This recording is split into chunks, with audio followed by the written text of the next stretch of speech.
Okay, we in the building. We got the legend himself, Mr. YouTube. Let's get it. What's up with it, man? You boy Charleston White, AKA America's favorite uncle. Yeah, yeah, America's favorite uncle. Big facts. So let's get right into this. I want to know first. I want to know what are your thoughts on the performance in the Super Bowl? You talking about Kendrick Lamar performing? Yeah. I thought it was. Yeah. I thought it was a bunch of. Uh, yeah. I think it was a lackluster performance. And all they did was crip walk. Yeah, that motherfucking crip walking, funny ass feet twisting across the stage. Yeah. I thought that shit was stupid. Yeah, I was going to ask you about that because a lot of people say it went over our head that it was a message in it, but I noticed Serena Williams was doing the crip walk as well. Drake X. Her sister was killed by the Crips, so for her to even be up there crip walking, I thought was not only distasteful, was disgraceful. The revolution will be televised. Motherfuckers talking about the revolution will not be televised. It will be televised. The revolution will not be funded. You're gonna be able to see the revolution on the television. So the revolution is watered down. Why do we have to look for symbolism performed on during the Super Bowl? The revolution have never gone through entertainers, for one. Let's get that clear. The revolution have never gone through entertainment. Our entertainers, whether it's a rapper, a singer, a boxer, they have never led the revolution. So why we gotta look for hidden messages? You see what I'm saying? And then if it's hidden messages, you don't think they had to get permission to put those messages in there? It's like during slavery. And get the slaves off on Sundays. They get the day off. Well, sometime during the holiday time, we'll let the slaves come to the front of the yard, in the front of the house, and play and dance and sing and bring entertainment for in his family while they sit on the porch and drink tea and lemonade. And the slave would be in the front yard entertaining. It's no difference. So those were just the slaves who let come perform in the front yard, in front of the front porch, homie. You ain't fit to come in front of Massa and him in front of his other slave master friends. You ain't fit to. You not fit to come. I got my friends here. Fiddler, you not fit to me in front of all of my friends. Fiddler. So you make sure they on their best behavior when they come up here. So that symbolism shit don't mean nothing, my nigga. The revolution have always been about bloodshed, my nigga. So man, nigga, that's that weak, timid, that's that weak FBA, the Foundation of Black Americans. Homie, you can't talk to your people through no motherfucking symbols. So what are your thoughts on Donald Trump showing up for the Super Bowl? He's always participated in the entertainment world. He's always been involved in big major boxing matches. That goes way back to the 80s. He's not no politician. People keep looking for the typical president who's been groomed as a politician. He's not a politician, homie. He's an American businessman. Okay. He's an American businessman. Not only is he just so happened to be the commander in chief, he also have a brand to push. So he pushing his brand at the same time. So I thought it shows that he's connected to the American people. Okay. There is a big internet riffraff between 50 Cent and Big Meech. My question to you is, do you think 50 should have endorsed Big Meech when he first come home, now that they got this drama going on? I think it's been all business with 50. I think his relationship with Lil Meech, the Flannery family, The BMF series, I think it's been all business. Yeah, 50 have helped Lil Meech and his family make a lot of money. And from what I read, from what I read from one of 50's posts, he's helped them make well over $5 million. Just as much as he's helped them make over $5 million, 50 have also grossed and made some money off, the dealings with Lil Meech and Big Meech in their story. So let me just say this. Uh, Business is business. If you do something that's bad for the business, then that's what that is. For a moment, I was saying, man, 50 wrong, and that's just initially what I had said. But when I sat down and really just analyzed it and looked at it, I'm kind of with 50. The only thing I disagree with is how can you call the man a snitch and it ain't no paperwork? So speaking of the paperwork situation, do you think Tammy Cowan should speak up to clear up everything? Just from a little bit that I've read upon,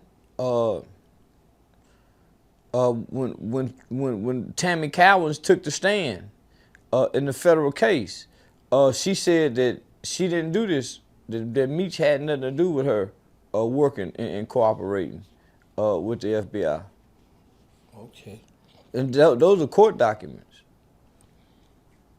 So I'm saying, homie, when did the streets, homie? I thought they had to have paperwork on it, homie. Now you gotta in jail saying, man, Meech put me here, but the broad, Tammy is, initially said otherwise. So for 50 to have this knowledge and this information already, and when Meech get out of jail, he still embraced Meech and he still put the story out there. It let me know that this was a business decision. Now I could be wrong, but it let me know that 50 is operating from a business decision.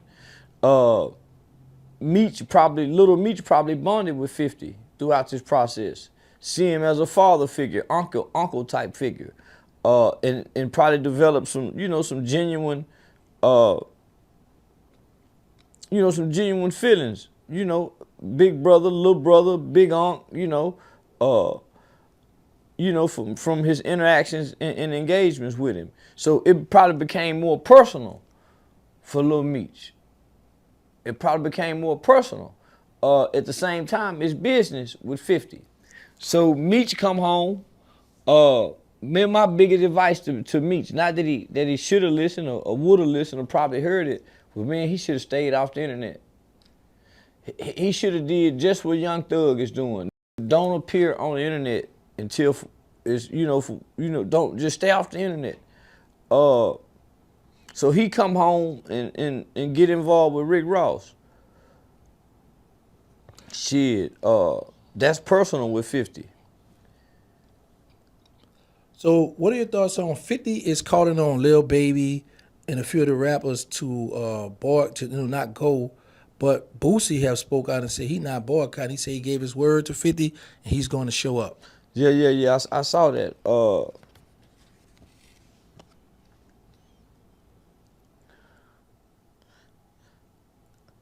They pick and choose. Not that I'm saying, Meech is a snitch or anything like that. But man, they pick and choose who they want to put the snitch jacket on and who they want it to apply to.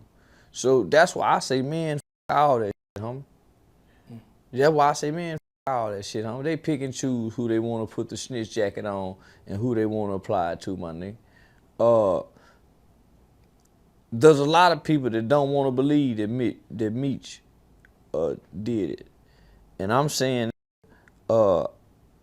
it don't matter to me one way or another because I don't support street rules, street policies. I don't stand behind that, homie. I'm a law-abiding citizen, so it don't matter to me which way he went. But I'm just saying, here go the hypocrisy of this.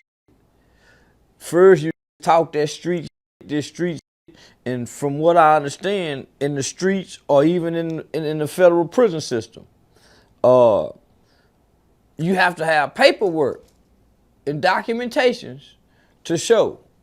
And one thing we know about being in trouble with the law, part of your constitutional rights, homie, is you have a right to confront your witness. You have a right to know who telling on you, who done said something about you. So I'm saying, man, motherfuckers done went off speculation, and because of that, that's why I tell real street homies, stay off the internet. If you're a real street homie, just stay off the internet, my nigga. Don't get caught up into this. If you had a chance to support Meech party to get together, would you go? Uh,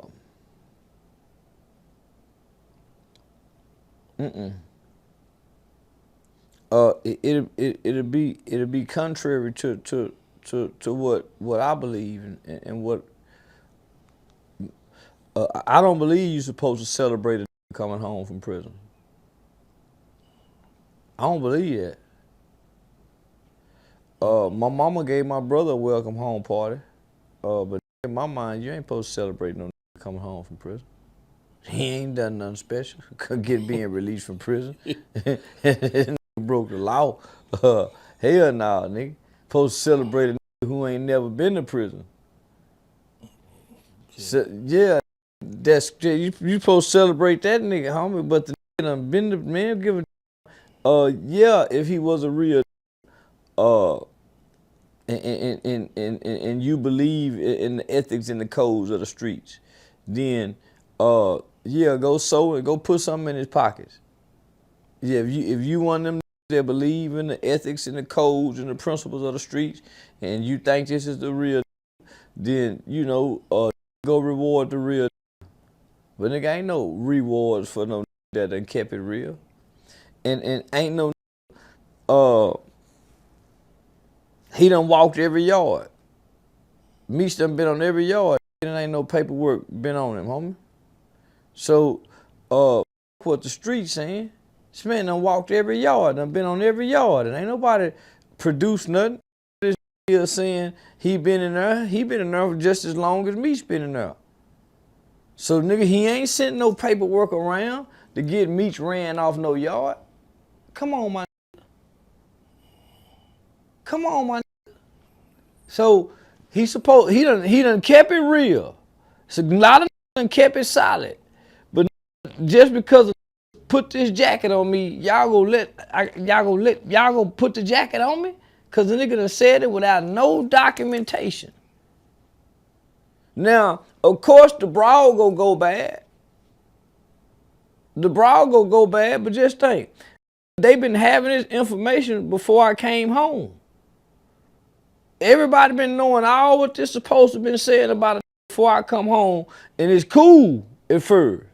But as soon as I do something I don't like, now it ain't cool. Man. Yeah, man. That's why real man just supposed to just, man, try to come blend in. Don't, nah. But, yeah. Okay, well, Crypto G's and I come together, and we reached out to different people that be in the comments because we want to switch this interview up. Yeah. So we're gonna go with some of the. We asked some people to send some questions in, and the first question is from Crypto Jeezy. He want to know what are your thoughts on Donald Trump changing the Gulf of Mexico to the Gulf of America?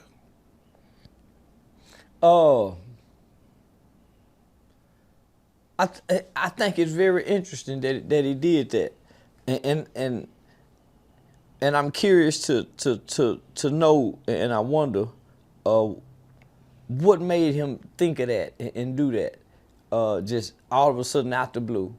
But it does have a meaning. It does have significance of him doing that. He's showing dominance over Mexico in the Western world. by making that decision. So he's coming to show display a display of power from America. Seems like this presidency. So I'm more interested to know what made him do that this go around. Okay. Frank Nitter TV asks, he said, why did you vote for Donald Trump? Because I'm a patriotic American, and Donald Trump is really trying to make America, contrary to popular belief, great again. Whether that's bringing jobs back to America, when the blue collar, workers of America was the backbone of America. Your workers live good off working, at an or their plant. So I voted for him because he uplifts conservative principles and values. And when you think about conservative principles and values, that's God, family, community, country. I voted for him because I think America is no longer operating in a form of a country because of capitalism and too many other foreign interests. America operates as a business. That's why major corporations spend a lot of money and invest a lot of money into lobbying, to persuading lobbyists to go out to have different laws and things changed and made in this country. And Trump is and not anti-government, but he's anti-bureaucracy, and bureaucracy is really what hurts the American people. So that's why you see him now with Elon Musk and his Dodge agency that they've created to go audit our government, and they're finding all kind of shit, homie. So it's the bureaucracy. So it's not really necessarily the American government. It's the bureaucratic agencies and things that get into place that really hurts and exploit the American people. So I voted for him because he's totally against that, and he really have a plan to bring jobs and to restore America back to being strong within the world again. Okay. His next question is, what tactics did you use to become an internet star? Controversy, controversy, shock jocking,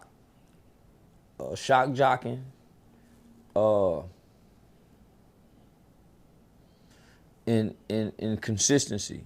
So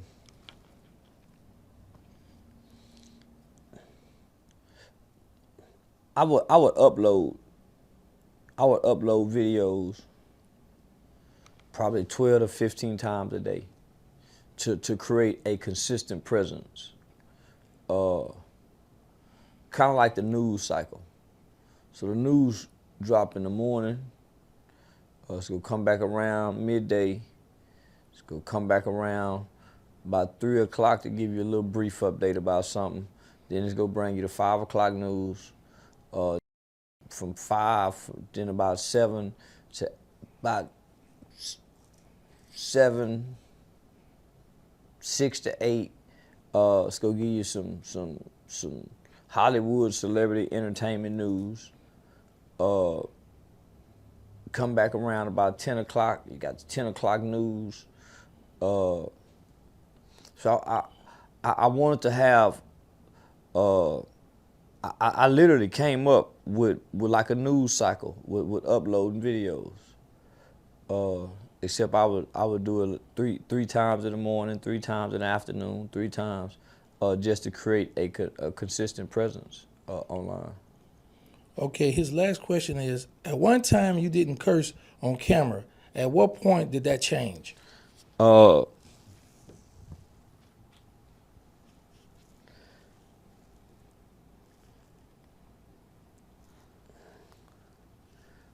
When I start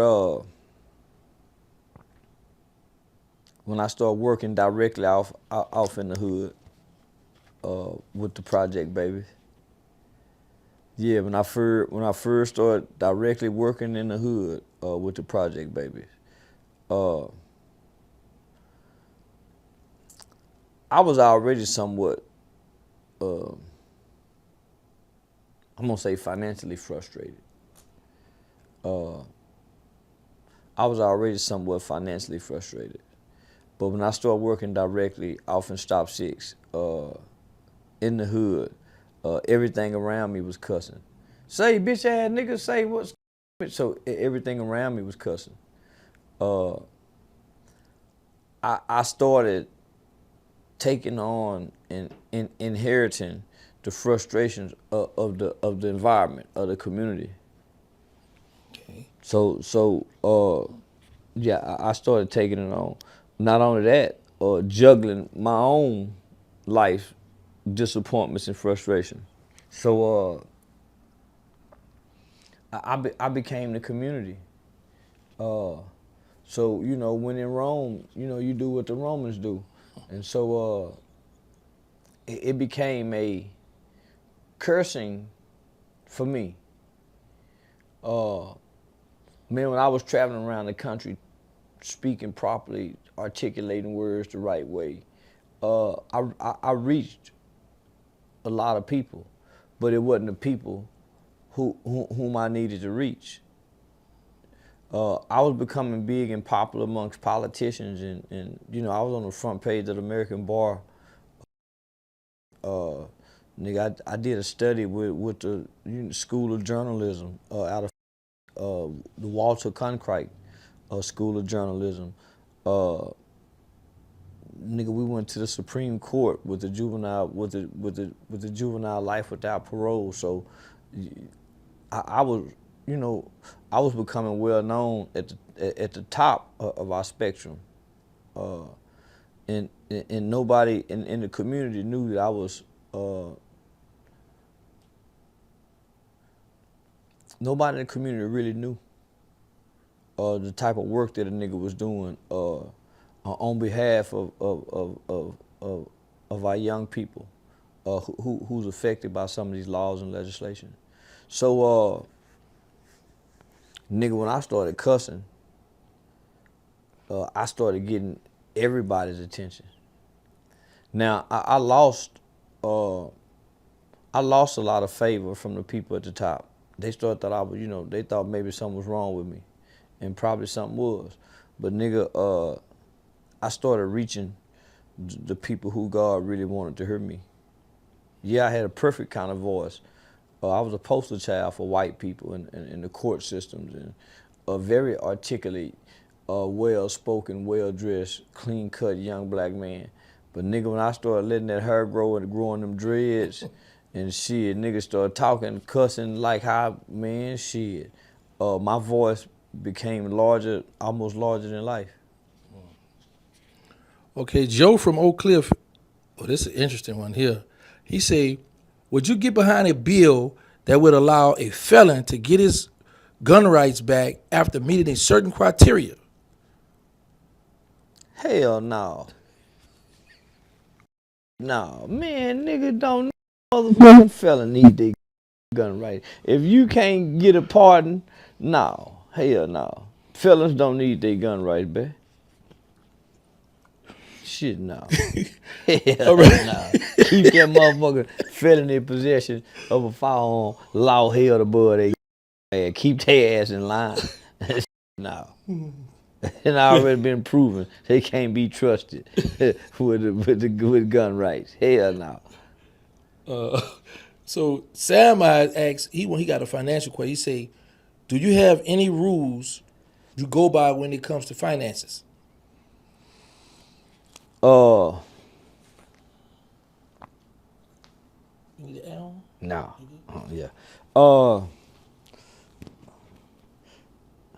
Try not to spend. So after you pay all your bills from the 1st through the 5th, you're supposed to be able to put pay yourself like an allowance. So say after you pay all your bills from the 1st through the 5th, you put $500 in your pocket. and this 500 go carry you from the 5th all the way to the end of the month, and you don't spend no more money. That's how I figured out how to try to save a lot of money. But it takes some discipline to do that. And a lot of times, I'm disciplined.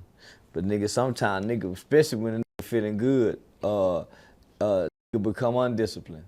But nah, homie. So I try to stick to that to that rule. Pay all the bills, what I gotta pay, from the 1st through the 5th, and after then put something in my pocket, and try not to spend no more money.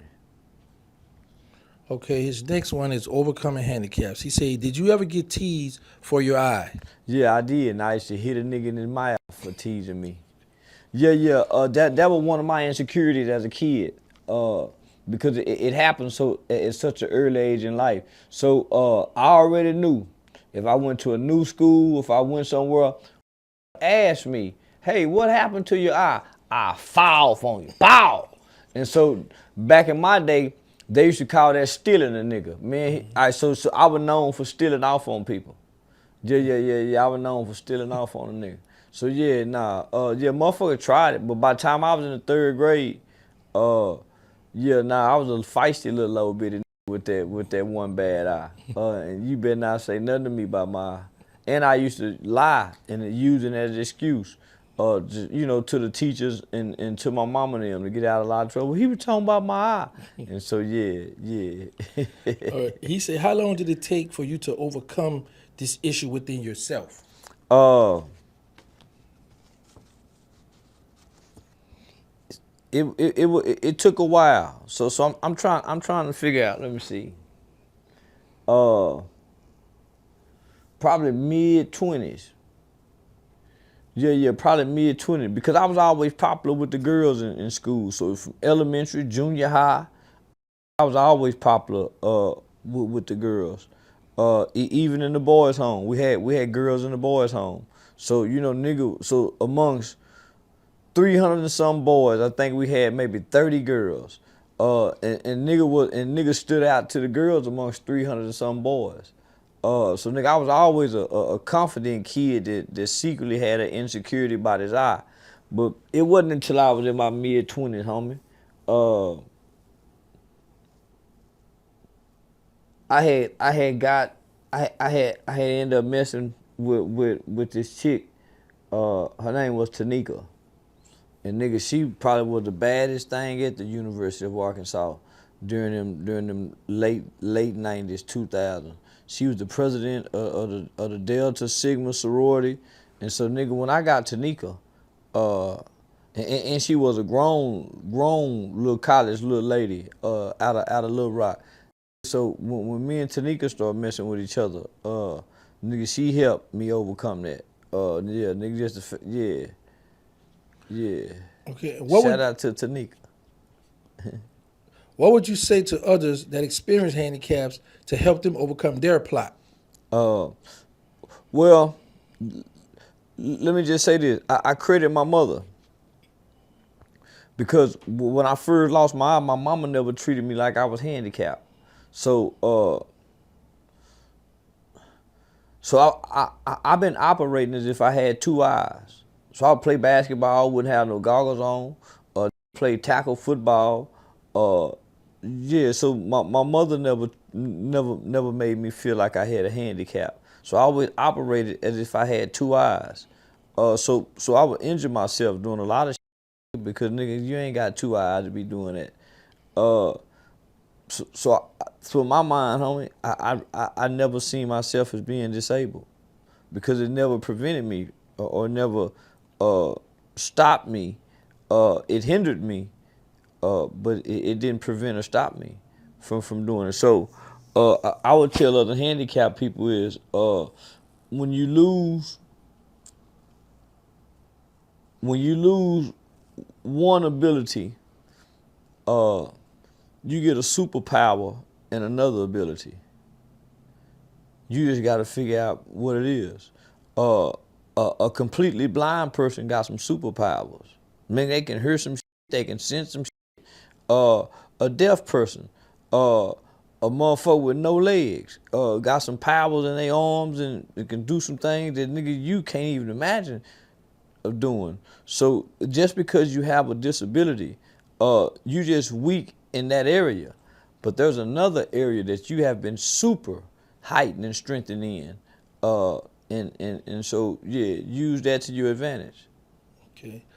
Danielle, aka Dan Yeezy. She said, first, I want to thank you for being one of the first ones to come out to say the truth about what happened to Nipsey Hussle.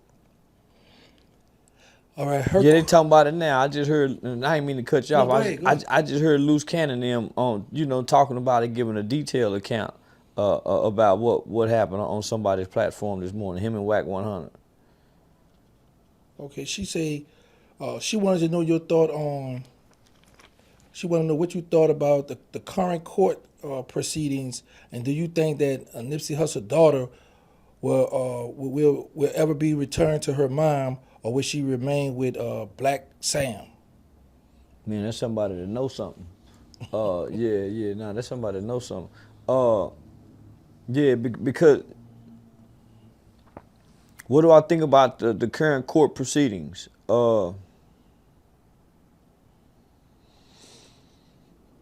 The current court proceedings, it's still set up, and seems to be by design, for the black man to lose in court, no matter what kind of court it is, whether it's civil, criminal, child support, family. It seems to set up that there's not a winning place for most black men.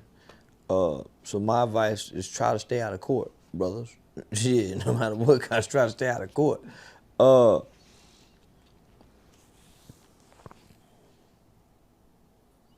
What do I think about? One day the child is gonna grow up. The kid don't stay a kid for long, and all children want to know who is my mama and who is my daddy. So you can't keep the baby away. You can, but eventually, man, that child grows up and seeks to find. So yeah, I think one day that the little girl will be restored back to her mother, because initially she was with her mother at the foundation part of her life, from 0 to 6, I believe. So yeah, she was with her mother. That's all she knew. And so after Nips,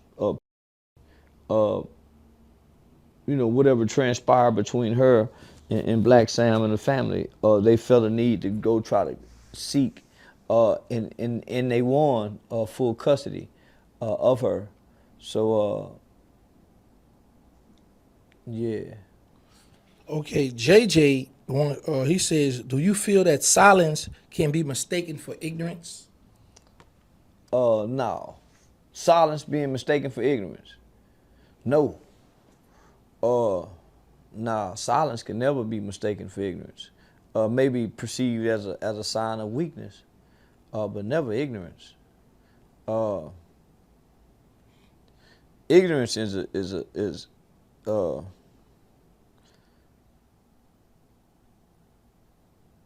I don't think you can mistake ignorance. Yeah, truth be told, I don't think you can mistake ignorance. Ignorance is just not knowing. Motherfucker don't know and acting like they know. So to be silenced, nah, I don't think you can mistake that for ignorance. Okay, what about calmness mistaken for weakness? Calmness, mistaken for weakness.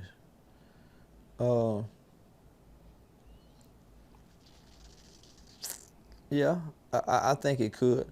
I heard Denzel Washington say in one of those prolific audio posts is that if you ever see a man get disrespected and he remains calm, and he doesn't react, he's silent, that is the man you should fear. A man who can be disrespected and remain calm. Calm is a sign of patience.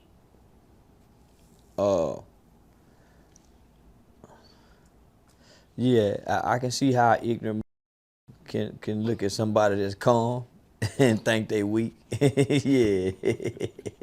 So yeah, I can see how they can be misperceived. Okay, he say, do you feel like you're the smartest and most intelligent person from Fort Worth?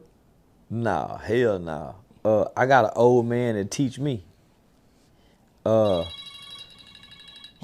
I got an old man that teach me, and not only that, man, you got some scholars. You got some brilliant minds. Some that does architect. Nah, I'm just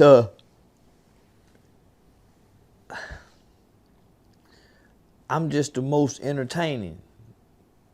Yeah, I'm far from the smartest. I'm just one of the most entertaining people by way of the internet. Uh, yeah, you take the internet away, then yeah, I'm just Charleston. Man, that was a very good answer. This is last question. I like this one. I could have answered this one for him though. He said, "All right, Malcolm X Boulevard and Martin Luther King Boulevard usually are in the worst part of the cities. Would you want Charleston White Boulevard on the black side of town or the white side of The town?" white side, nigga. Don't put me over there unless you turn into a hoe stroll. Yeah, now you got Charleston White Boulevard where them hoes walking up and down that motherfucker, click clacking, them hoes selling, and ain't nobody kind of bother them. Yeah, now if you turn me into a hoe stroll, but man, don't turn me down where them selling dope and they go rob you down there. You call one to go get broke because they go try to break into your car. No, don't do me like that. Yeah, now put me downtown white folk. If not, turn me into a hoe stroll. Okay. Yeah, where some hoes can get some money off the blade. All right, we got Nidra, this crypto G, the BFL. She from Houston. Well, she live in Houston. She say, "Why do you hold women more accountable than men?" I don't. If you ever heard me speak, I always say the black man is the one to blame. I don't hold women more accountable because uh, I I grew up believing in the biblical Bible stories, right? So my traditional belief system is the principles and the stories that's within the Bible. So it is my belief that when God created this world, He put a man down here. Said, man, you get to have dominion over this whole earth. So then God created fish and all other kind of shit. And God didn't name nothing. Man got to name, okay, this go be a frog. This go be a lizard. This go be a rabbit.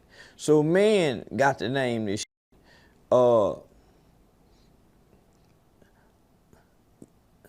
God spoke to the man. He told the man, okay, nigga, listen. You do whatever you want to do, but don't you with this tree right here of knowledge of good and evil. The man didn't say, well, why I can't eat that tree? Man didn't say that. But this tree here gonna give you knowledge of good and evil. Right now, all you know is good. You don't know nothing evil. Your life consists of everything. It's like a sheltered kid. All you know is good, nigga. So I give you a woman. I look down here, I say, God damn it, everything that I made, and this is the scripture, everything God made, He made good. The only thing that He saw was bad after He completed this earth was that man was by himself. Everybody else had a mate. The tiger, the lion, the fish, everybody had a male and a female mate except man. So man didn't know he was by himself.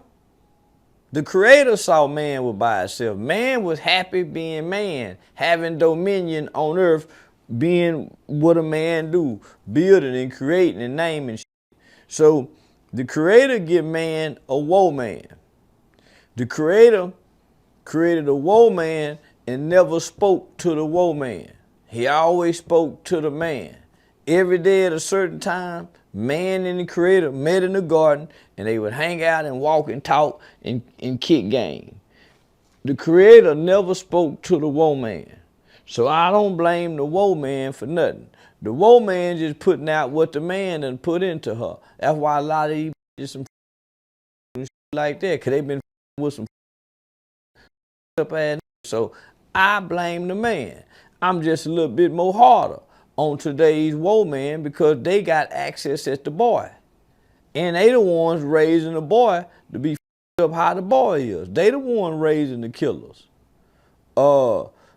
Nigga, you don't hear no song say I hate my baby mama. It's my baby daddy. I hate my baby daddy. So now and then I understand that the woe man is the first teacher, not the man. The woe man is the first teacher. So if you look out into the communities and you see what's wrong with our community, it ain't that the man is raising the boy. It's the woe man is raising what we seeing today. So but I don't blame the woman. She want to know, will you ever change your delivery towards people? No. Because when I didn't talk like this, I was ignored. So there's no way that you can enjoy. That's why you don't see too many speeches online. Because in our culture, if you're not cussing, man, you don't hear no, even on the radio. Even on the radio, you hear explicit lyrics. So you cannot operate in the world or in a society, and all you hear is your hoe suck my here, hey, and then here you come saying, hey, excuse me, gentlemen, hey, ladies and gentlemen, man, they go, you won't be heard. If Malcolm X and Dr. King and some of our great leaders who once gave speeches to the people, they couldn't be heard today because they don't talk how the rappers talk. Why do you think Kamala Harris and them during the election, when they was campaigning, they went and got people who use explicit lyrics in their messaging, rather than people who speak with proper articulation? So now I would never change my delivery. My delivery only changes when my audience change. She also want to know, what 3 things would you change with black people? They hearts, they minds, and they action.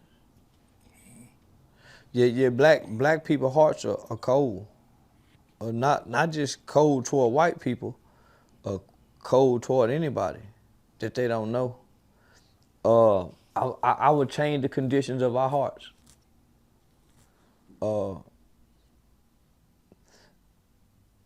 I would restore a new mentality to the mindset of us. You saw this past weekend when the Michael Jordan tennis came out, how them niggas were fighting. That's a mindset. Automatically turn a down because he got more than you or he got less than you. That's a mindset.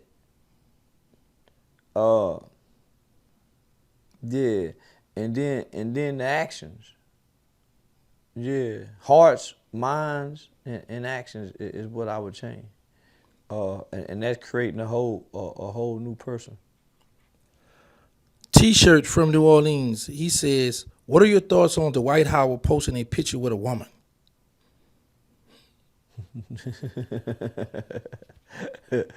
You want him to post one with them punks he been nigga? He got to do that, nigga. Yeah. He don't want to be seen as a, you know, as one of them, you know, backbeaters. Yeah. Boy don't want to be seen as a backbeater. So, you know, he ain't ready to come out the closet yet. They were trying to pull him out. And he ain't want to come out. But yeah, nah, man. Yeah. He doing what he need to do.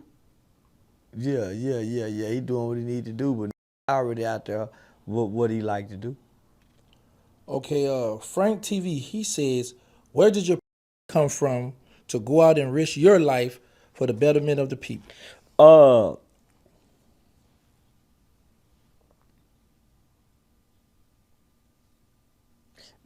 man, my mother was a foster parent to kids. My mama rescued a lot of kids and helped a lot of kids. So I think I took on my mother's spirit, but not just that.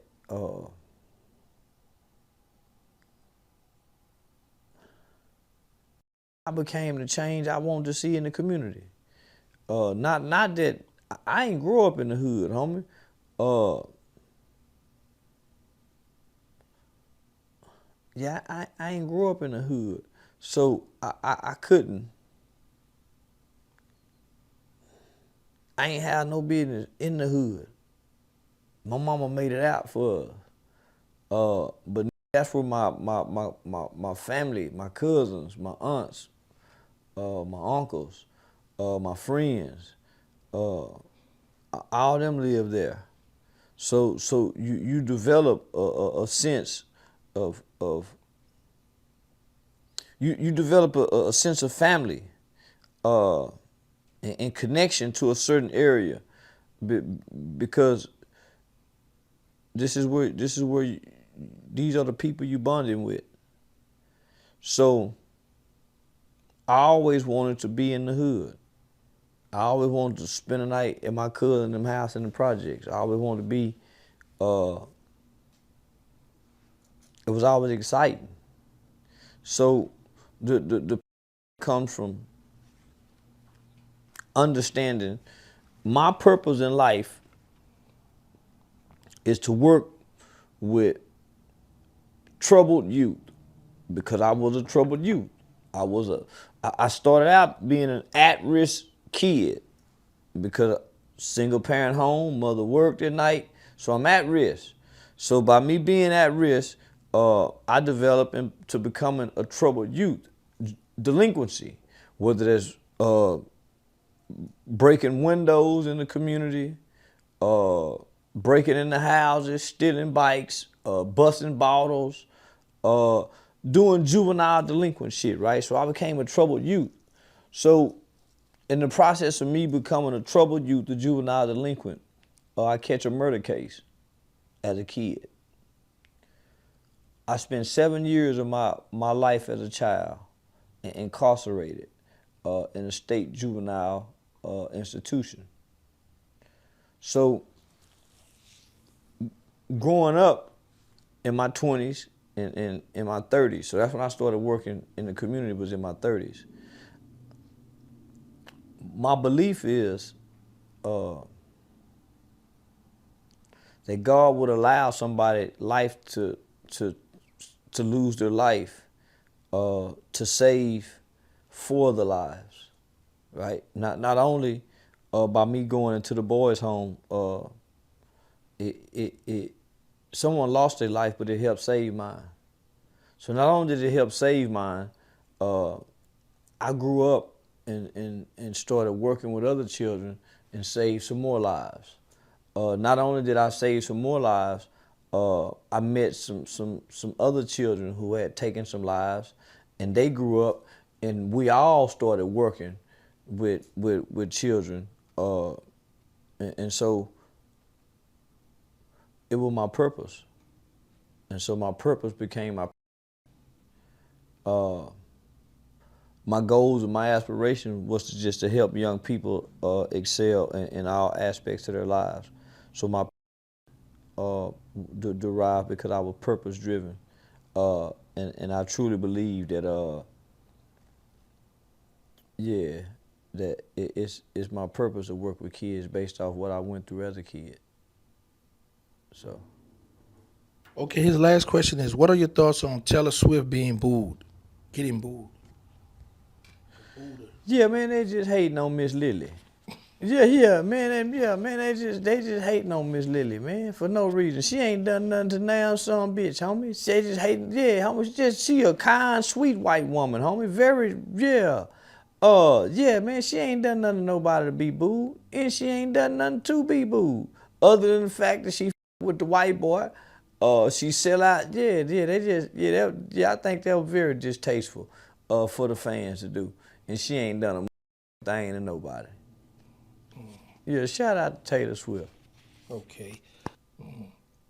So you support Black History? Being No, in February? no. Black history is American history. We can't separate it.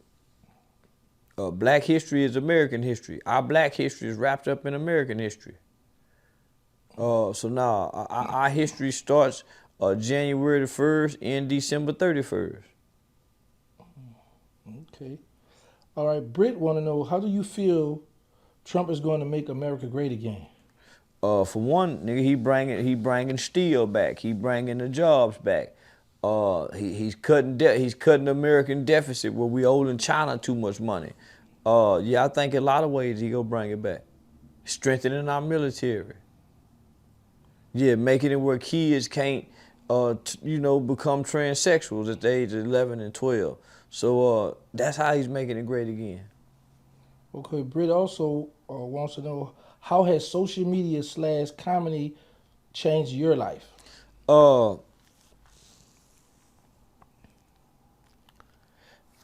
it's it's uh it's kind of taking me away from the purpose. Because now I'm more entertainment. Uh, and and and and I'm walking less in purpose. So I have to consciously, at times, pull my cord and say, nigga, don't forget about purpose. Yeah, you tapping into the gifts, uh, and the gifts does well, but nigga, don't forget about purpose. Purpose is what got you here. Yeah, walking in purpose is what got me here. So that's what's changed. Not only that, I'm less tactical. Prior to become internet and doing comedy, I was a more tactical individual. I'm less tactical. Not only that, I don't have the revolutionary mindset anymore. Yeah, I don't even think and talk revolution no more. And I understand. Yeah, I understand how I lost it. I understand how I lost the revolutionary mindset. It's hard to be revolutionary and entertain. You can't do both. Nah, you can't do both. So a lot done changed. Yeah, a lot done changed. Okay, I got Peachy, aka Peachy Blanco. She really my BFF sometime, but her question is, what are your opinion on the current state of hip hop and its influence on young people? It's the number one detrimental tool to black people in America. The current state of hip hop is the number one tool used for the detriment, to fuel the detriment of young black males in America. The current state is it's like stage 4 cancer. Yeah, it's like stage 4 cancer. I don't know how much more longer we can survive with it. Okay, she said, how do you feel about mainstream media role in promoting violence and negativity in rap?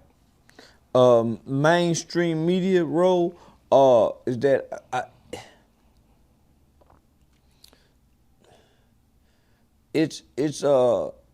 the mainstream media is the vehicle that carries it, but they don't write them. So you really can't blame mainstream media because you have advertisers and sponsors who pay to have this music played. They just making money, and everybody's, for the last 40 years been making money off our pain and our destruction by way of hip hop.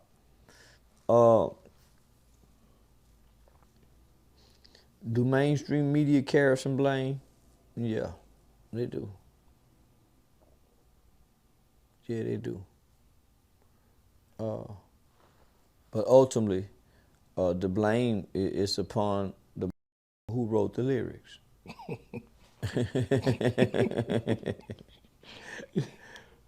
Because her next question was, do you think artists like Sexy Red and NBA Youngboy are helping or hurting the culture? Uh,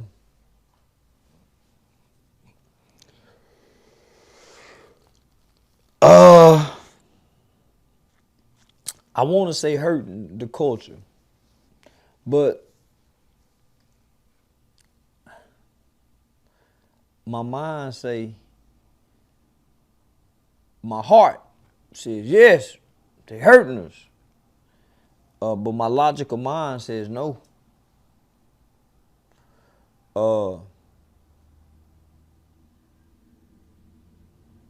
And I honestly, no, they're not hurting us. We was hurting before them. They just a product of what the culture produced. I can't imagine the next group what we go produce with them.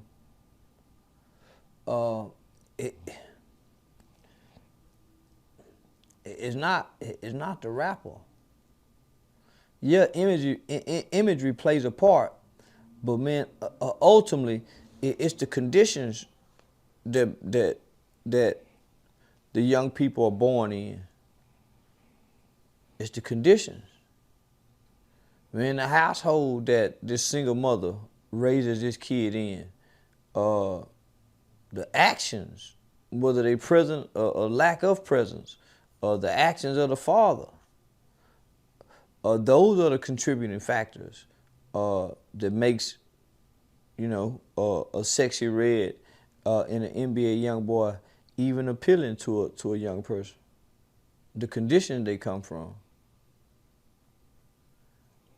My baby daddy, so it's that's trendy because a lot of the people that saying my baby daddy, they kids is hearing them say fuck, and that's their daddy. So yeah, nah, man. So we gotta look at the conditions, and then I think we can understand a little more.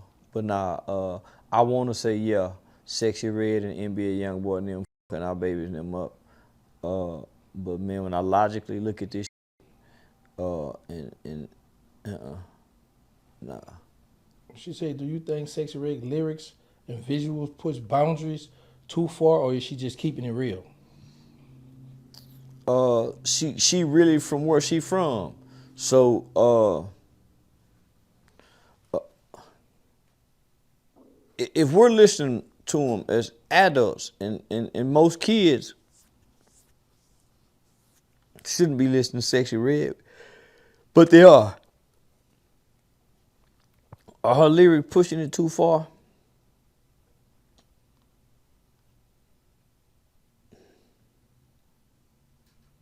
Would you? Hold on. I'm thinking because I want to say yeah, but to us,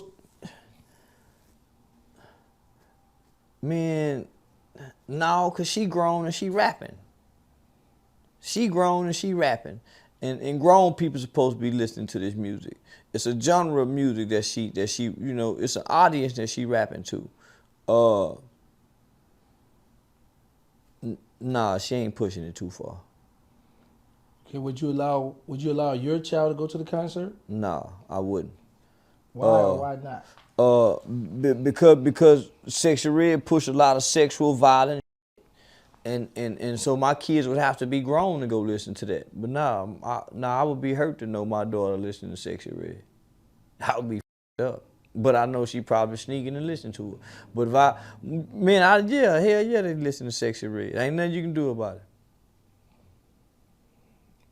So do you think male rappers get away with similar themes and visuals without as much criticism? Yeah. Yeah, yeah, yeah, yeah, yeah.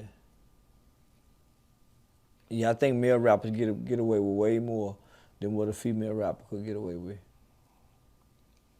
Oh, this is a good one. She said, "Do you ever regret anything you ever said Uh, publicly?" have I ever regretted anything that I ever said publicly? Not that I can think of off the top of my head. But let me think. No, hell no, no, no. Peter said, "How do you respond to people who say views are too controversial?" How do I respond to people saying that my views are too controversial? Yeah. I intended for them to be. That was part of the formula. When somebody said, "Well, yeah," somebody asked earlier about, what's one of name 3 things to go viral. Controversy was one of them. So yeah, that was my intent. How do you? So there's a lot of uh yeah, nah, nigga, I might, yeah, I might just be wrong just to be controversial, but and know I'm wrong. Yeah, because I know controversy is one of the key ingredients to to doing what I'm doing on the internet. So how do you respond to people who say you are just trolling for attention? I am. Yeah, they ain't lying. Part, most people would love to have this kind of attention. I just know that for me to get attention means I'm gonna get paid. Once people stop paying me attention, then I stop getting paid. So a part of that is to troll. So they absolutely right. I do a lot of shit for attention. Half the shit I say, I don't mean. Half the shit I mean, I ain't gonna say. It's about provoking thought, provoke and evoke. So provoke thought and evoke emotions. With wordplay. So nah, man, they absolutely right. Most of the time I am just trolling. Uh, uh, for some attention because I know, nigga, that's what views come from, attention. So they got it figured out. Okay, what is the biggest misconception people have about you? Uh, that that that I'm wild and crazy in real life like I am on the internet. Yeah, they don't know, man. For the most part, I'm real conservative, reserved in real life. I ain't nothing like the internet persona, but I can play the part. Yeah. I can play the part. But for the most part, uh, I try to be a gentleman. Yeah, I try to be a gentleman. The internet persona don't give a about nothing. He just trolling for attention. I don't seek a lot of attention in person. Okay, so this is her last question. What motivates you to speak so boldly even when you know it will cause backlash? Uh, for the most part, I think I'm speaking the truth.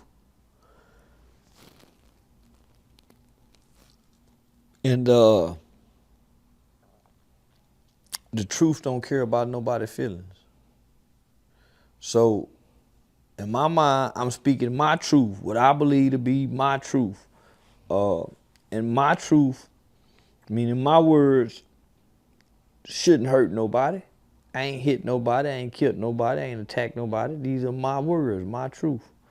The boldness come from uh, I'm speaking my truth based off not what I feel, but what I'm convicted by.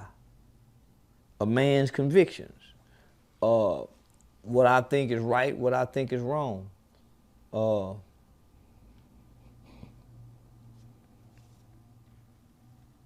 and that's where the boldness come from. Uh, I think I'm speaking for what's right against what I believe to be wrong. No, this is her last question. She said, "What inspired you to become a public figure and start speaking out on social issues?" Uh,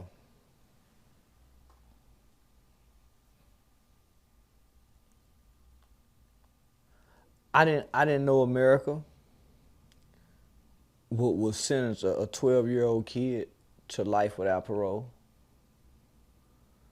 Uh, I thought, most states would like Texas. Give a kid 40 years. It's the most a kid can get in Texas. I didn't know until I started meeting uh, other adults who had been sentenced to life without parole as children. Uh,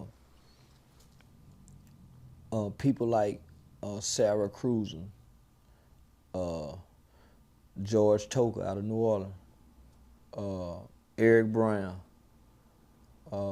Catherine Curtis Jones.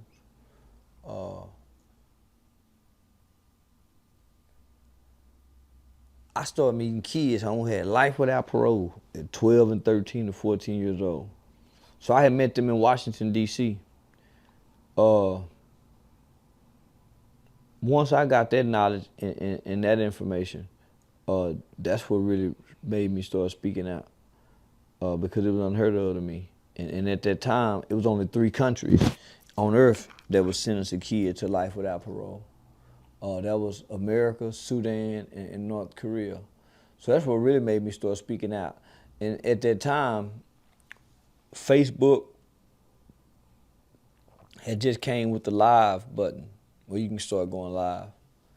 And that's kind of where it went from there.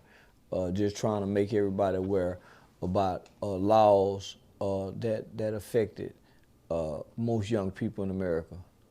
And then this was around the time of drill music. So yeah, that's how I ended up being such a voice, just speaking out online on social media. It was never my intent to be where I am now. Nigga was just advocating on behalf of young people who were committing crime and felt like they needed a second chance at life. Okay, Jari says, you have a strong online presence and don't shy away from controversies. How do you decide what message to put out or speak on? That's a good one.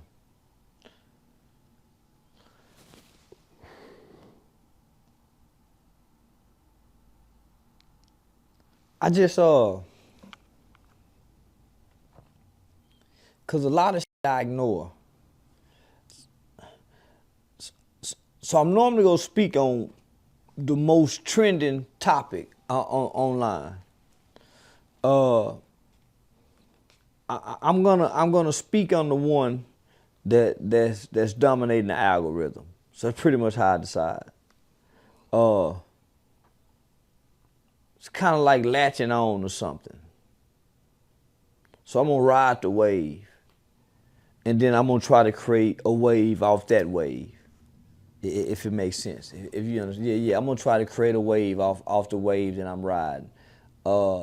Say some wild, horrible, crazy, man, yeah, and then it seems to work. When everybody go right, I go left. Everybody go left, I go right. And then sometime, nigga, I know I'm gonna be wrong for saying it. I don't mind being wrong. And then come back and explain why I'm wrong and make it sound like I'm right.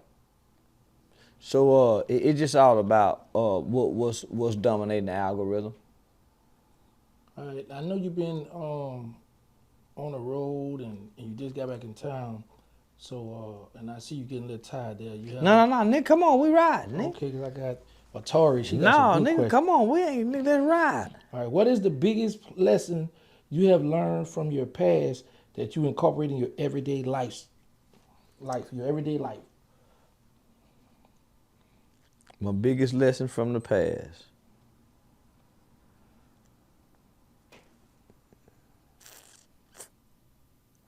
Man, my biggest lesson from the past is I try to do right by everybody. That's my biggest lesson. So I got a saying, nigga, I'm gonna take the before I do the. I'm gonna take it before I give it. So my biggest lesson is I wake up with the intentions on not trying to harm nobody. So that's how I move forward in life. So that's why a lot of times I tell nigga, I don't give a what I say. I ain't done a thing to nobody. It's some people waking up doing to people, nigga. I ain't done nothing now, motherfucker. Fuck what I done said, nigga. So that's me moving forward.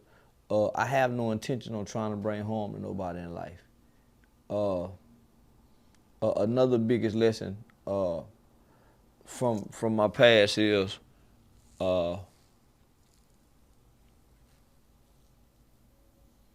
you reap what you sow. Yeah, you reap what you sow. Every time I done wrong to somebody, it came back instantly. And I could always say, nigga, this me reaping what I sowed. This me, I don't, karma, whatever you want to call it, nigga, this me reaping what I sowed. So yeah. Okay, so he said, Jari says, can you tell us about some of the community work you're currently involved in that people may not know about?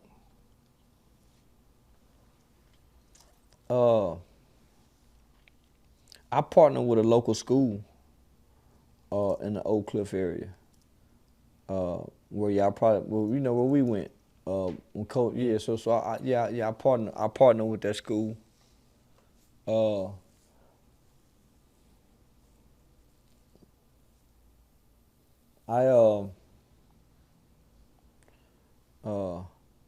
I still work with the victims.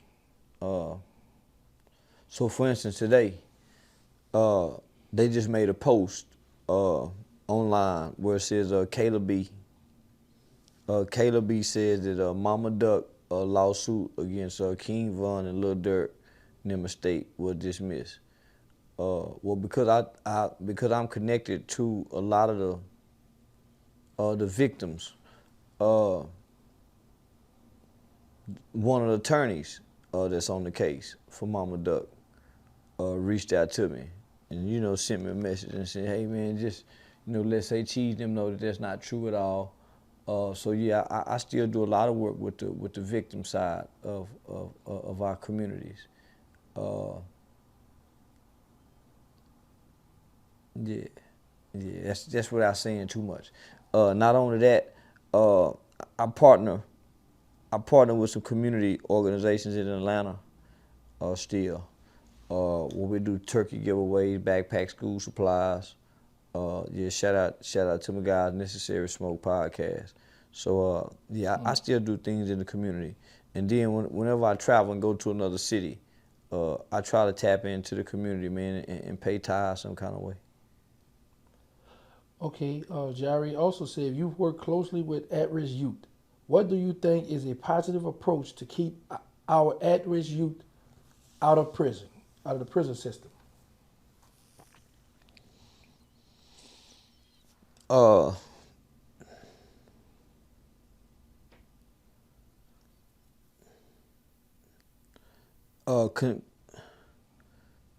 They need something to do. Yeah, most young people don't have nothing to do, so they gravitate to the financial aspect of committing crimes, selling drugs, doing wrong. Not only do they gravitate to the financial aspect because they don't have anything to do, they also gravitate to the excitement side of it because they ain't got nothing to do. So it's the excitements and the thrills. I remember at times, the police be parked somewhere when we was 6, 7 years old. Hey man, let's go throw rocks at the police. And the excitement of throwing the rocks and running from them, until you start getting caught. So that shit become exciting. So we have to find something for them to do. Not only do we have to find something for them to do, we have to teach them what to do. There's a lot of young people, homie, coming out into, coming out of their mama's house, coming off the porch. They don't know what to do. The biggest problem is the belief system. What do they believe? So a lot of people believe in taking something from somebody is the right way to get it. So we have to create a new belief system for young people, man. Challenge their belief system. When you find out most young niggas don't have a belief system or the value system is negative. They value money, they don't value life and living. They value possessions, they don't value relationships. So understanding the belief system and your value system is what you attack and challenge. So as you try to find them something to do, as well as teach them what to do. So yeah, a lot of people don't know right from wrong. They ain't been taught it yet. They just been surviving and living since they've been born.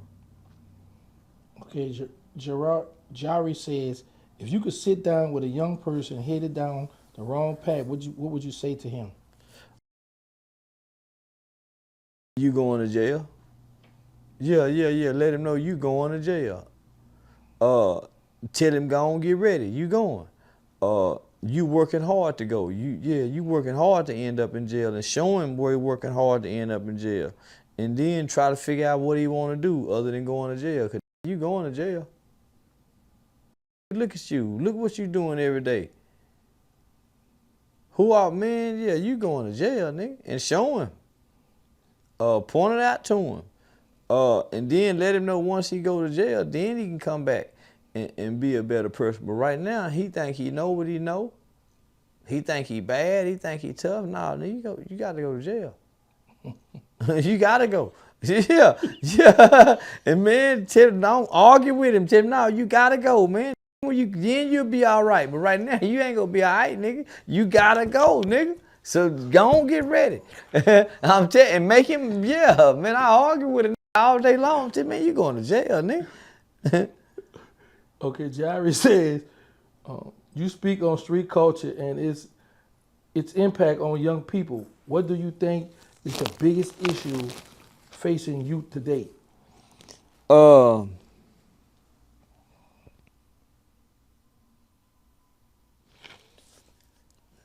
I was gonna say their lack of empathy for others. They don't really have empathy for other people. But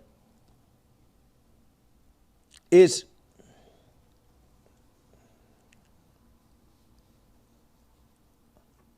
their lack of respect for older people. Yeah. It's the lack of respect for older people. Okay, he says, or Jari says, in your opinion, what is one of the biggest issues facing our black communities today? Literacy. Yeah, literacy. This group of black people is kind of like the slaves. They can't read. They really can't read or write. A nationwide statistic is less than half of our kids can read on or above their grade level. So this man, they can barely read. This group could barely read or write, homie. So literacy problem, homie, is our biggest problem. Okay, Jari also wants to know, what legacy do you want to be remembered by or leave behind?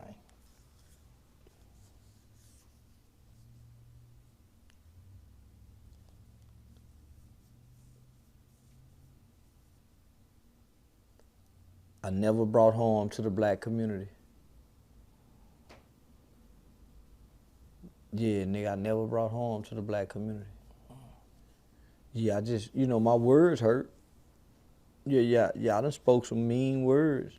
But I never sold drugs. I never shot up the black community. Yeah, I never brought harm to the black community. That's gonna be my legacy. Yeah, who spoke truth and never brought harm to his people. Okay. Britt wants to know, what do you feel will be the downfall of blacks in America, and how can you/we change the effect?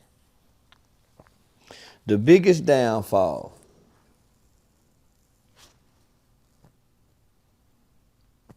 The biggest downfall.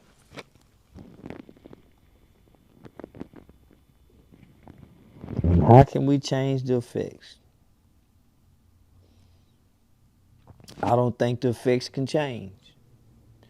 I think the biggest downfall, uh,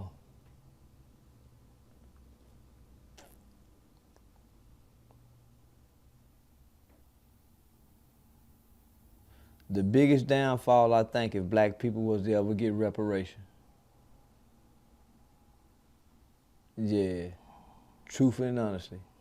I just gave this shit some deep thought. The biggest downfall, if they ever gave reparations. Okay, Britt want to know, what do you think is the most toxic trait in black women?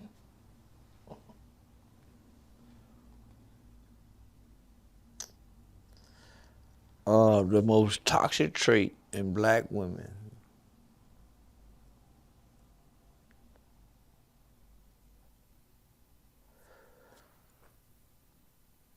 That's a pretty broad question, but I'm gonna step out on a limb and answer that motherfucker.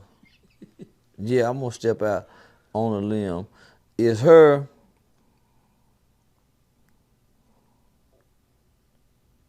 ideology of independence, the independent black woman?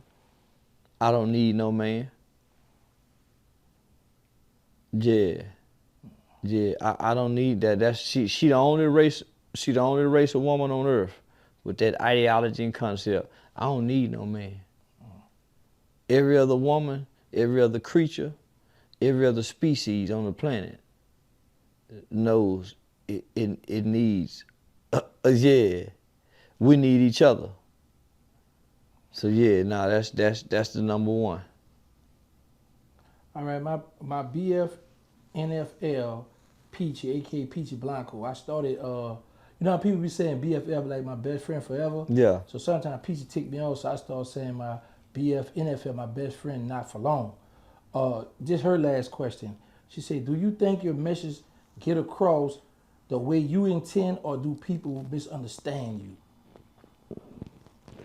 People misunderstand me. Uh, but they get the message. That's why a lot of people say, man, he be saying some real shit, but man, I don't. So they misunderstand me, but they get the message. Facts. I'm not the savior. I ain't the savior. Man, somewhere in the Bible it says Jesus rode in on the donkey. I'm the donkey. Yeah, man. I'm the donkey. No. I'm like an instrument, homie. Man, I just, man, they get the message. It's the messenger that they got the problem with. You hear a lot of people say, yeah, man, I get what he's saying, but man, I don't like the way so they put it back. Yeah, they get the message, but they put it back on the man. So in my mind, I'm effective.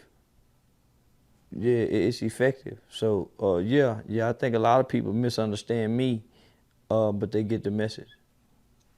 Okay, now we got the last person. She sent in Atari. You heard her talk earlier on live. She have a YouTube channel called Sweet Life of Atari. She also went at it with your two proteges, your two brothers. Yeah. I seen it. Yeah. So these her questions right here. She said first she started off Happy Black History Month. She said the first question is, this is how she words. She said, are the slave Martin Luther King and Malcolm X proud of black people today? Why or why not? All of our ancestors is disappointed in us. Yeah, I think all of our ancestors are disappointed in us.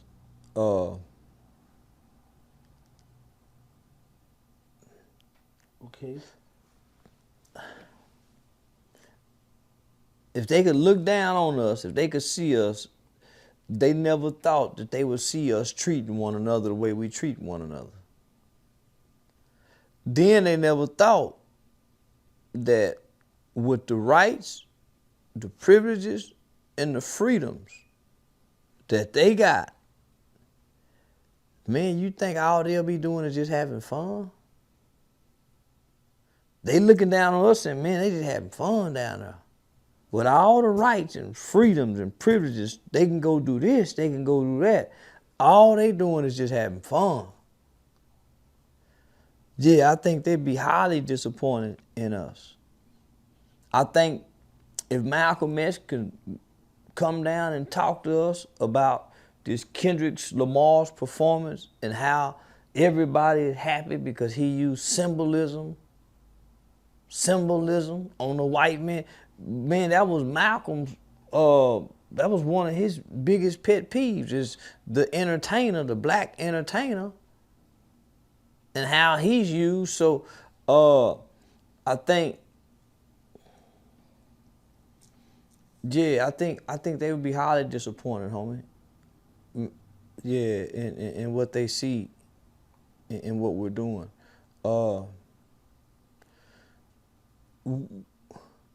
We're not really building nothing for us. We just having fun. And we got some individual accomplishments. We just having fun. We don't have a struggle no more. Yeah, nah. She said, are black people more accepted, and is police brutality going away, and why? Are black people more accepted? No, we're less accepted now.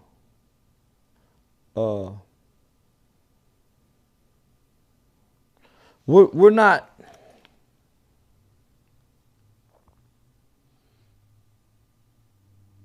We used to be everybody's party face. Everybody used to like us. Everybody used to like us. They don't like us no more. They don't like us no more.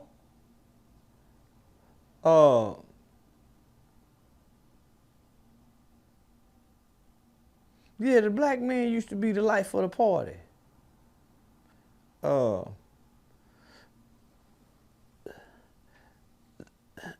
Now we're not invited as much as we used to be to all the parties. Police brutality, is it going away? No. Y'all didn't just see that nigga get killed up in New York somewhere by all them police officers, how they were beating that nigga? It's not that it went away. They just gave Black Lives Matter what they wanted. Some money.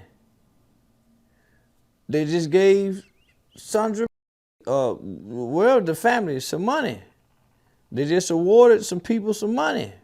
So they already know they want some money. No, police brutality ain't went away.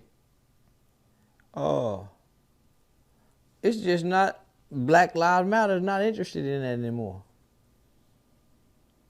But believe me, it's somewhere getting his ass kicked every day by a police officer. Every other day somewhere.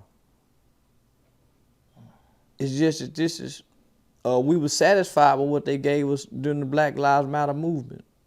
Protests, rallies, riots. Everybody got what they wanted, including the police. Okay, she switched to politics now. She said, do you feel like Trump is getting the job done so far? Then she lists mass deportation, firing people, cutting funds, and cutting programs. Nah, I don't think he getting the job done.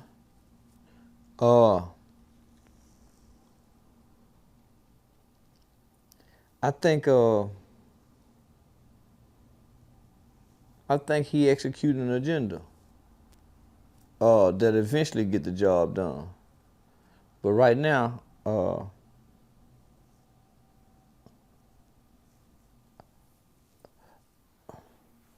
I think he's introducing a new world government. Yeah, when you look at what he's bringing to the table, what he's doing with Elon Musk, I think this is how people say a new world order. I think this is a new world government that's being instituted in America. She said Trump only recognized two genders, male and female.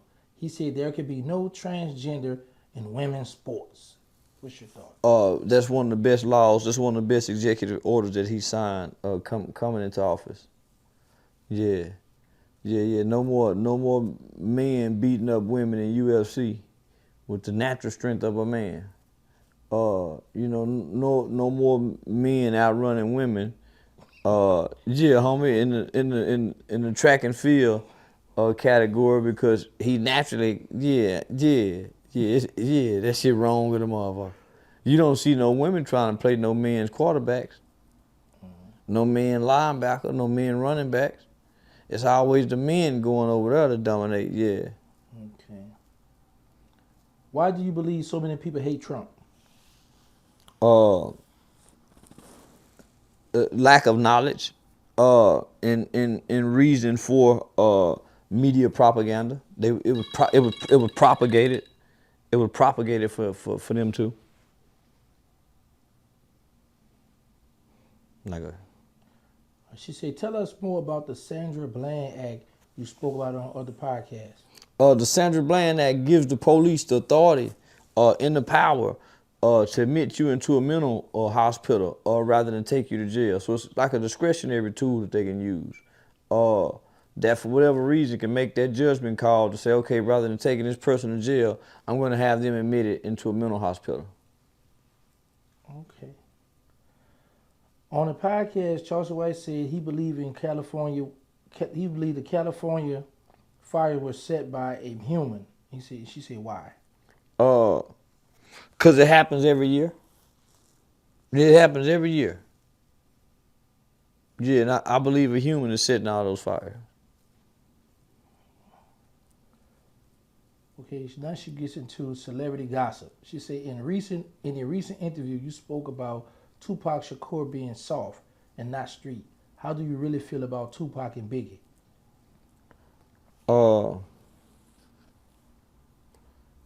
Yeah, I don't recall saying Pac was soft. How do I feel about Tupac and Biggie?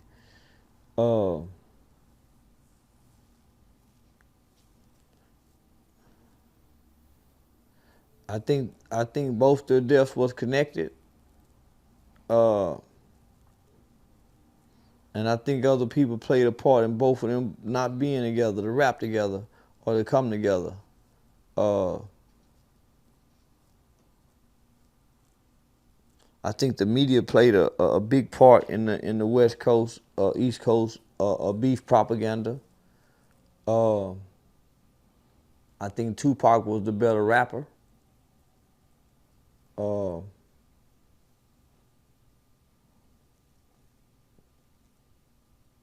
Yeah, and I think the FBI watched them kill each other. All right. Do you think it's over for P. Diddy and Jay-Z with the lawsuit and charges, and P. Diddy not being able to bond out? Jay-Z, they dropped the lawsuit against Jay-Z with a 13-year-old little girl.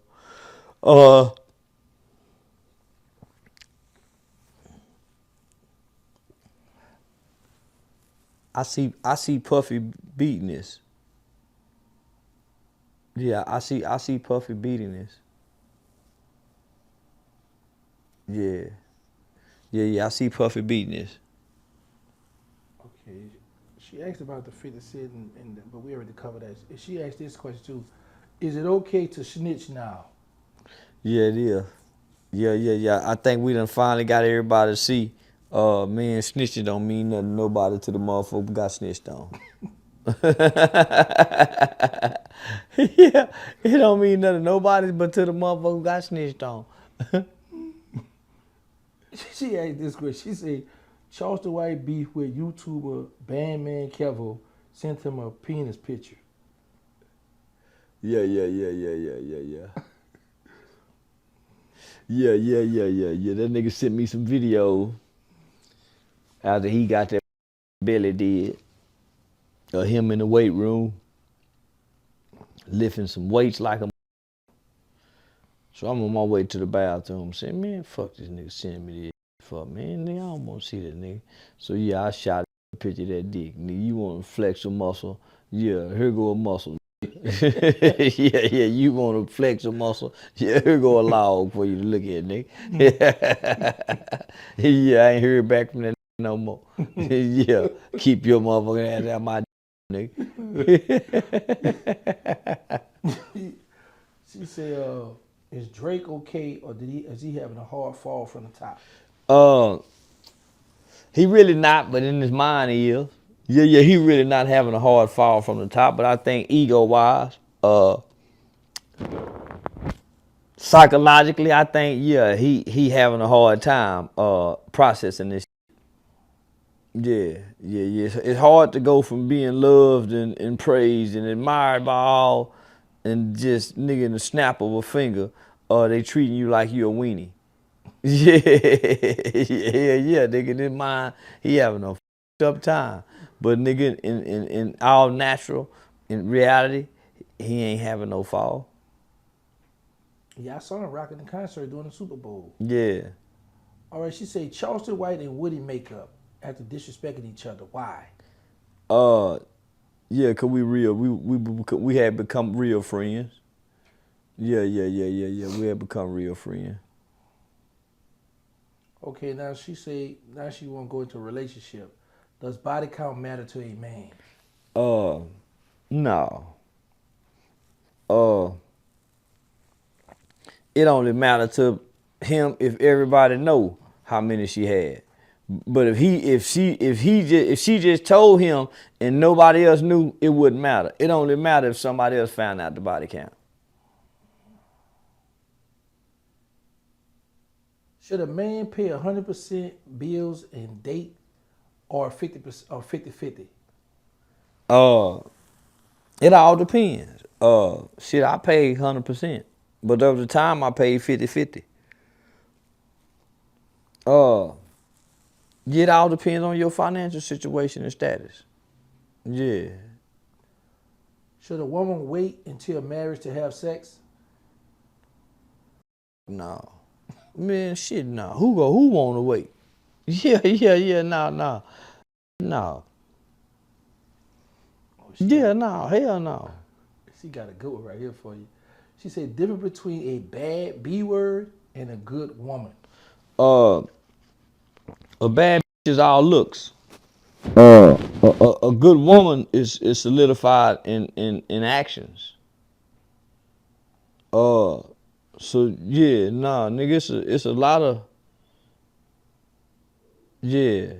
bad just look good off the appeasing of the eye, but nigga, a good woman is rooted in the actions of what that woman do.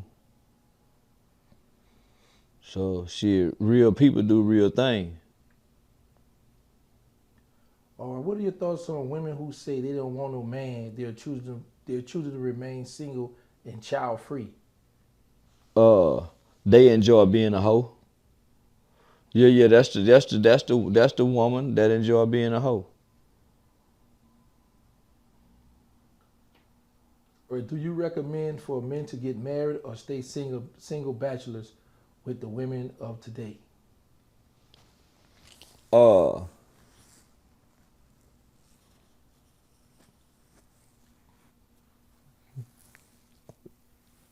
Stay single. Yeah, stay single, nigga. Yeah, stay single. Okay, what are your thoughts on this? You enjoy life more. Yeah, stay single. Are side chicks needed? Should they get a Valentine's Day gift and be treated just as special as your wife? Yes. Nigga, because they part of the happiness at home.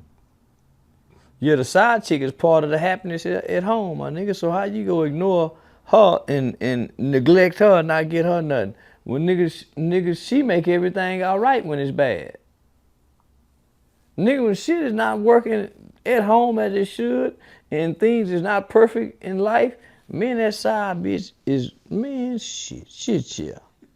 Yeah, nigga, she's supposed to really, get what the wife get. All right, Tasha K interview. You said you was being groomed to take down Kevin Samuels. What was the plan? To take him down, for me and him to become like arch enemies. And go against him. So her last little question is she wants to know what's next. His like your movies, tour. So yeah, I'm on tour right now. My movie just dropped. It should be on Tubi. I think tomorrow or within a couple days. I got another movie coming out that I star in with me and Amaretta. It's called We Out Here. That was filmed in, but it's about the Freaknik era of Atlanta. So we all dressed in the '90s clothing. So it's just a real good script, real good movie. Produced by Honey Daniels. Uh, Shit, man. Let me see. That's about it, man. Movies and comedy. Yeah, movies and comedy. And you know, of course, I got my own. They call it a meme coin, but you know, I got my own. You know, Bitcoin, nigga nation coin, man. So pushing that. So every chance I get. So other than that, man, that's about it. And she said, "Oh, when are we getting a comedy show in the DFW?" So I just had one last month. I got another one coming up here in Plano. I think next month sometime. So next month y'all better check me out in Plano, man. So come check me out when I ride back through the city. In March. Yeah, March. Next month, March. Yeah, Okay. March. Yeah. Oh, you don't have a date though. Okay. So, doing comedy shows, is it ever a time when you get nervous and you be like, man, I might stumble or I might not make the crowd laugh? Every show I feel like that. Every show I'm nervous in, man. So that's why I always like to have a good opening act. So once I hear the opening act kind of loosening up and making the crowd laugh, it kind of loosened my nerves up. But man, I'm always feeling like, man, what if I can't make this crowd laugh this time? So yeah, I always feel like that. But once I get out on stage, take that microphone, it all go out the window then. Yeah, one of my guys hit me up from Carolina, South Carolina, I think, because he opened up for you. He said, man, tell I'm your nephew, School Wop. Yeah, Raleigh, North Carolina. Yeah. Yeah. He hit me up and told me to let you know he's my nephew. You did that already? Uh-huh. Oh, okay, yeah. He said he was opening up for you. Yeah. So in your spare time, do you ever go to any concerts out here in the DFW, the Slow Jam concert? No, not really. No, not really. Yeah, I used to. Before I became, popular. Yeah, I used to before I became popular. What are your top strip clubs out here in the DFW? Dallas Show Club, Dallas Gentlemen, and Cabaret East. Cabaret, I ain't been to that one. Yeah, Cabaret East. Okay. Yeah, we might have to go tonight then. Yeah, man, I ain't been to that. I got We might. Yeah. Oh man, you remember you brought me to the gentlemen? What that is? Dallas Gentlemen, DGs. Yeah. Yeah. So me and Joe them go like a week or so ago, and they got a new DJ and MC in there. Yeah. OG gigging it, he hyping it up, right? So he pressed me, man. He said, man, buy this $100 pack. So I'm looking at it, looking kind of skimpy. So I called Joe, get this here. Joe bought it. I counted it was $78. Oh, no. No, I think it was $72 actually. Yeah, he beat me out about $28. Oh, man. Yeah, he worked me, bro. Well, Yeah. So I gotta pull back up. I gotta holler at him, bro. I guess he must have said, well, he's a little country boy. I see him. I gotta get him. Yeah. But so I think that's about it. You got anything you want to say to the youngsters to shout anybody out? Or Man, y'all just keep rocking with me and OG Gangsta, man. Yeah, man. That's about it, man. Coming through your town soon, man, with the Underground Railroad Comedy Tour. So we got Boston, New York, Evansville, Indiana, San Antonio, Houston. So man, we got them on the list, man. So man, y'all tap in and keep rocking with Unc, man. And make sure y'all go check the movie out called Wrong Address, man. Apple TV. I think it should be hitting Tubi and all that in a couple of days. I met the guy in New Orleans at the hotel who you did the movie with. Oh, Meezy. Yeah, man. Yeah. All right, man. Thank you for coming through. Shout out to Crypto Jeezy. he couldn't stay here with us. Yeah, yeah. Shout out to Crypto, man. Yeah, man, good dude. That's my brother.